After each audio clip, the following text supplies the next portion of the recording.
इनकलाबी के साथ मैं हूं शाहिद नज़ीर चौधरी। दोस्तों, आज की वीडियो बड़ी इंटरेस्टिंग वीडियो है। आज आपको पाकिस्तान की एक ऐसी फ़िल्म से जुड़े वाक़यात की मैं एक कहानी सुनाने लगा हूं। बड़ी इंटरेस्टिंग है कि एक वो दौर था, हमारे अदाकार जो है अपनी बहादुरी और जुर्रत के साथ क्या-क्या कारनामे भी अंजाम दे दिया करते थे और एडवेंचर करने से बाज़ नहीं आया करते थे और ख़तरनाक तरीन जो थे, मुकामात पर चले जाते थे और ऐसे ऐसे एक्शन लेने पर भी मजबूर हो जाते थे जिनमें उनकी जान जाने का खदशा होता था। कोई स्टंट नहीं करवाया जाता था उनसे।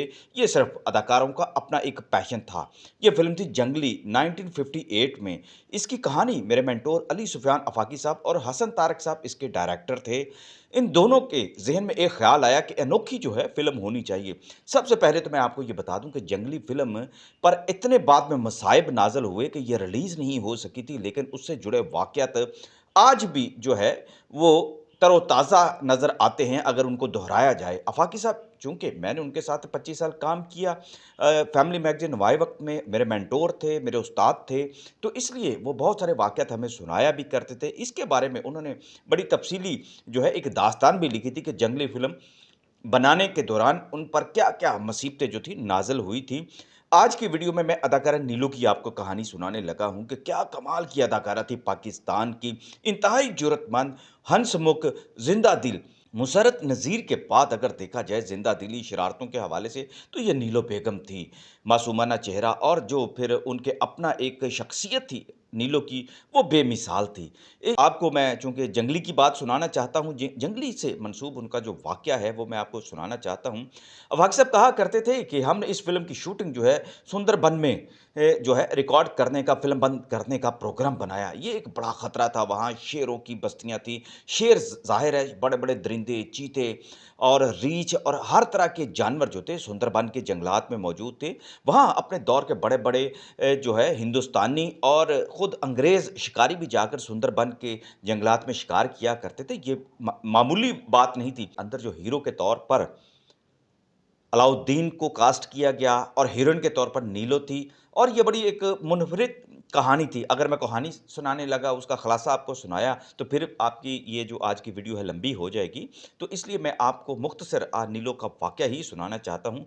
सुंदरबन के जंगलात यानी मगरबी पाकिस्तान, बांग्लादेश में जाकर जो रिवर जो बंगाल था, उसके किनारे पर जंगल का एक ऐसा जो है इलाका, खित्ता जो है वो मुंतखब किया गया जंगल के दरमियान ही, जो ये समझा गया, गाइड ने बताया कि ये ज़्यादा ख़तरनाक नहीं है, यहाँ शेर नहीं आता, यहाँ चीते नहीं आते या कोई ऐसा ख़तरनाक जानवर दरिंदा नहीं आता जिससे किसी की जान जाने का खदशा हो। जंगल के दरमियान एक बस्ती बनाई गई, बस्ती के अंदर ही मंदिर भी बनाया गया और ये बस्ती में जो ख़ैमे जो थे वो तक़सीम किए गए। नीलो बेगम ने अपने लिए ख़ैमा वो मुंतखब किया जिसका मंज़र बड़ा खूबसूरत था। इत्फ़ाक़ ऐसा था कि उन दिनों चाँदनी रातें भी थीं और ये ज़्यादा लंबा ये अरसा उन्होंने यहाँ रहना नहीं था। नीलो बेगम ने कहा, जब ये मंज़र सारा देखा, तो वो मचल उठी कि मैं तो ये एक ख़ैमा मुझे लगवा के दे, जहाँ से दरिया का ये जो किनारा जो है, ये इसके करीब से गुज़रता है और यहाँ पर फूल है, जंगल है, खुशबू है और ये बड़े रोमांटिक किस्म का एक माहौल है, तो यहाँ पर मैं रहूँगी। उसकी वजह ख़ास पूछी गई। उन्होंने कहा कि मुझे गुस्ल करने में भी आसानी हुआ करेगी, मैं अगर दरिया में जाकर नहाना चाहूँगी, तो मैं चली जाया करूँगी। अब ये 2 बातें नज़र साहब ने सुनी और आफ़ाकी साहब ने सुनी, तो दोनों के दिल बैठ गए। नज़र साहब के बड़े दिलचस्प वाक़यात हैं इस फ़िल्म की रिकॉर्डिंग के हवाले से और आफ़ाकी साहब खुद बड़ी एहतियात किया करते थे। उन्होंने कहा कि हम ये रिस्क नहीं लेना चाहते, आप किसी सूरत नहीं जाएँगी। लेकिन नीलो बेगम माहौल देखकर मचल उठी थी, वो तो कहती थी मैं तो इसको एन्जॉय करूँगी और लाज़मी करूँगी। ज़ाहिर है नीलो बेगम के साथ उनके कुछ घरवाले भी थे। अब ऐसा है कि नीलो बेगम को कितना वो कायल कर सकते हैं, लेकिन नीलो बेगम उस मुकम्मल माहौल को एन्जॉय करना चाहती थी। पहले दिन ऐसा हुआ कि सुबह सवेरे वो नज़र साहब जो थे उठा करते थे, वो भी चहलकदमी किया करते थे, नमाज़ फ़जर जो थी वो अदा किया करते थे। उन्होंने ख़ैमे से बाहर आकर नमाज़ अदा की, तो देखा कि नीलो बेगम जो हैं वो हाथों में कपड़े लिए दरिया की तरफ जा रही हैं। उन्होंने आवाज़ दी कि आप इस वक़्त क्यों जा रही हैं? अभी तो सूरज तुलू नहीं हुआ। तो वो कहने लगी, जो मैं काम करने जा रही हूँ, क्या दिन की रोशनी में करूँगी? उन्होंने पूछा, क्या करने जा रही हो? वो कह रही है, जो जो करना होता है सुबह-सुबह। यानी यानी उन्हें ज़ाहिर है कि सुबह हाजत के लिए भी जाना था, फिर उसके लिए वो चाहती थी कि मैं नहाना चाहती हूँ, दरिया के ठंडे पानी से मैं एन्जॉय करना चाहती हूँ। तो वो कहने लगे कि चलो नज़र, तुम्हें मुझसे ज़्यादा तुम्हें ज़्यादा खौफ़ है ना, तो चलो तुम मेरी हिफ़ाज़त के लिए चलो। अब ऐसा हुआ उन्होंने नमाज़ पढ़ ली हुई थी, उसके बाद वो भी हल्की-हल्की रोशनी भी थी, वो वहाँ चल दिए। तो बेगम ने बाद में दरिया में अपने कपड़े उतारे और दरिया में कूद गईं और जितने वो पहन सकती थी कपड़े मोहतात होकर उन्होंने वो लिबास पहना और एक शाल अपने गिर्द लपेट ली, वो उसमें उतर गईं। अब ऐसा इत्तेफ़ाक हुआ कि यकायक जब वो दरिया के अंदर थीं, तो यकायक बंदरों का एक गौल उधर आ गया और नज़र साहब उसको देखते ही भाग पड़े। अब ये आफ़ाक़ी साहब बताया करते थे कि नज़र साहब का ऐसा भी एक खौफ़ था कि वो जानवरों से बहुत ज़्यादा डरा भी करते थे। एक तरफ उनका ये किस्सा सुना था, वो उन्होंने शेर जो है, वो मार डाला था। दूसरी तरफ उन्होंने आलम ये देखा, अपने सामने देखा, क्योंकि वो ऐनी शाहिद थे इन वाक़यात के, लिहाज़ा फ़ाक़ी साहब ये बताया करते थे कि नज़र साहब ने जब वहाँ से दौड़ लगाई, चीखें मारनी शुरू की कि बंदर आ गए, खून-ख़ार बंदर आ गए। उन्होंने पहले बड़ी कोशिश की कि नीलो किसी तरह निकले, लेकिन नीलो को ने अपनी दुनिया में मगन थी, वो गोते उस वक़्त लगाकर एन्जॉय कर रही थी, बाल अपने बखेर रही थी और पूरी मगन थी। बंदर आए, वो उनको देखते रहे नीलो बेगम को कुछ देर तक, लेकिन उनके कपड़े उठाकर भी ले गए। इसी दौरान नीलो बेगम को फिर बंदरों का शोर जब सुनाई दिया और उन्होंने जब देखा कि उनके बंदर जो है कपड़े उठाकर ले गए हैं, तो वो वाक़ई परेशान हो गई। वो चीखने लगी, नज़र साहब को आवाज़ें देने लगी।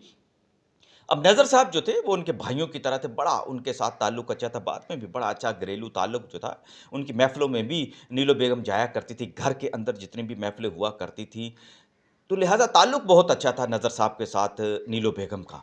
वो बड़ी चीखीं, बार 1-2 बार उन्होंने बड़ी ऐसी बात भी कर दी कि तुम जैसा बुज़दिल इंसान मैंने आज तक नहीं देखा जो बहन को छोड़कर इधर चला गया है। लेकिन नज़र साहब उधर चीखते हुए बस्ती में गए, ख़ैमों की बस्ती में। उन्हें इत्तेफ़ाक से नज़र आ गए अलाउद्दीन। अलाउद्दीन ने अपने कंधे पर चीते का एक बच्चा उठा रखा था। चीते का बच्चा ये उनको इत्तेफ़ाक़न जंगल में मिल गया था। इसकी एक अलग कहानी है कि नज़र साहब चीते के बच्चे को देखकर भी बड़े खौफ़ज़दा हुआ करते थे। वो कहा करते थे कि चीते का बच्चा जो है आपने पकड़ लिया है, अपने आपको पता होना चाहिए कि चीते की माँ जो है, इस बच्चे की माँ अगर यहाँ आ गई तो सबको खा जाएगी। लेकिन अलाउद्दीन जो थे, वो इस बड़े निडर थे। उन्होंने वो चीते का बच्चा अपने ख़ैमे में अपने साथ रख लिया था और अब उसके साथ ही सोया करते थे, ऐसे जैसे पालतू बिल्ली का बच्चा होता है। नज़र साहब ने उन्हें जाकर बताया कि बंदरों ने नीलो को घेर लिया है और वो उसको खा जाएँगे, मार डालेंगे, नोच डालेंगे और वो देखो वो क्या करने जा रही। नज़र साहब ने चीते का बच्चा साथ लिया और वो भी उस तरफ गए, तो देखा वाक़ई जो बहुत सारे जो बड़े-बड़े जो बंदर थे, छोटे बंदर भी उनके साथ थे, वो उन्होंने कपड़े उठाए हुए थे नीलो बेगम के, उठाकर भाग गए। अलाउद्दीन साहब को उस वक़्त तक ये समझ ना लगी, लेकिन जब वो किनारे पर पहुँचने लगे, तो नीलो बेगम की आगे से चीखों की आवाज़ सुनाई दी, "मैंने कपड़े नहीं पहने हुए, मेरे पास सिर्फ़ एक चादर है जिसके मैंने खुद को लपेटा हुआ है कपड़े के साथ, तुम चले जाओ यहाँ से तुम।" उन्होंने कहा कि तुम तो यहाँ मर जाओगी, तो हम क्या करें? ये ऐसी एक मुसीबत थी जिसका अज़ाला नहीं हो सकता। नीलो बेगम वैसे निकलना नहीं चाहती थी और ज़ाहिर है शर्म-ओ-हया भी कोई चीज़ होती है। तो अलाउद्दीन साहब ने नज़र साहब से कहा कि जाओ जाके इनके ख़ैमे से दूसरे कपड़े लेके आओ, लेकिन नज़र साहब नहीं गए। तो नज़र साहब को उन्होंने कहा कि तुम इधर ही खड़े हो जाओ, नज़र साहब वहाँ भी खड़े नहीं हुए। तो दोबारा मजबूरी के आलम में अलाउद्दीन साहब नज़र को अपने साथ उनका हाथ पकड़कर दोबारा ख़ैमे में गए और उन्हें कहा कि तुम अब ख़ैमे में बैठे रहो। इससे बेहतर ये है कि मैं एक लड़की को सँभाल लूँ कि मैं तुम्हें सँभालूँ, तुम तो लड़कियों से भी गए गुज़रे हो। इस तरह के दोनों के अंदर मज़ाक हुआ करता था, ये हँसी-मज़ाक का एक दौर था, बड़ा मासूमियत का दौर भी था। इसी तरह एक-दूसरे को छेड़ा-छाड़ी भी किया करते थे और दिल आज़ारी नहीं हुआ करती थी किसी की, अगर कोई ऐसी बात कर दिया करता था। इतने ज़ूद-रंज नहीं हुआ करते थे ऐसे फ़नकार। अब अलाउद्दीन साहब ने नीलो बेगम के दोबारा कपड़े वहाँ से लिए और दोबारा दरिया के किनारे गए और इस तरह से गए कि उन्होंने जाके दरिया के किनारे पर वो कपड़े रखे और परे हट गए ताकि नीलो को कपड़े बदलते हुए वो ना देख सकें। ये शर्म-ओ-हया का तकाज़ा होता है, जो हमारे पुराने लोगों के अंदर ऐसी शर्म-ओ-हया हुआ करती थी जिसका सबक वो सबको दिया करते थे।